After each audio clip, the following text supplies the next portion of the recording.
Mi spiace disturbarla, ma le devo parlare. Se è una cosa veloce va bene, anche perché insomma io ho un sacco di cose da fare, mi scusi. Hassan sta cercando di entrare in contatto con me. Dobbiamo tornare al suo alloggio, la prego.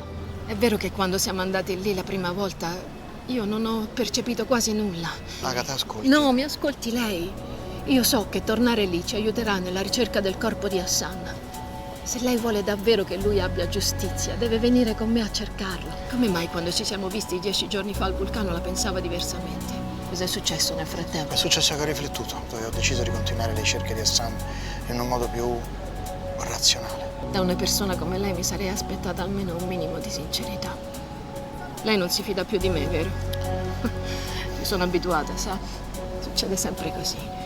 All'inizio cercate il mio aiuto, poi quando le cose non vanno esattamente come ve l'eravate immaginato, prendete le distanze e pensate che sia una che vaneggia, o peggio, una truffatrice. Per lei è più facile immaginare che io la stia ingannando, piuttosto che accettare che non tutto possa essere spiegato razionalmente. Veramente, il suo aiuto è stato preziosissimo, però adesso io devo andare, d'accordo? Arrivederci, Agatha.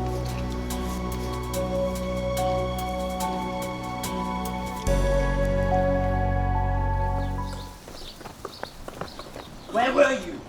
I had a moment of panic. It was your idea in the first place. I can't believe you wanted to leave me alone with all the responsibility. Lucas, you're safe. He doesn't know about you.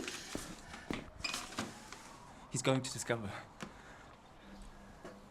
I was ready to do everything for you. And you knew it. I was wrong to trust you.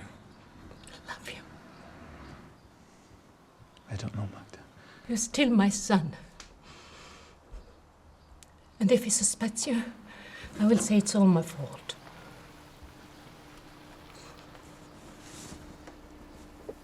Et c'est encore moi qui ai marié ma fille Margherita Serusto d'Arri de Navarre, au nom de la paix.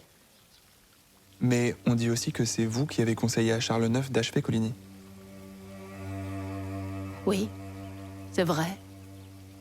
Parce qu'il le fallait. L'autorité d'un roi doit être protégée à n'importe quel prix. Une fois Coligny blessé, les chefs des guerres protestants menaçaient de rompre avec la couronne. Ils étaient des centaines à camper dans les murs de la capitale.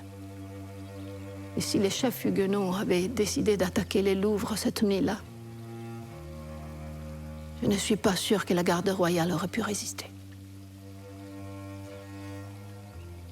Il fallait le neutraliser, Coligny, comme les autres chefs protestants. Et c'est en effet ce que le roi a décidé ce soir-là avec mon accord. Et pour ce qu'il s'est passé ensuite? Mais quoi, ensuite? Eh bien, le tocsin qui retentit et qui déclenche les massacres dans Paris. J'ai tout fait pour protéger les Parisiens.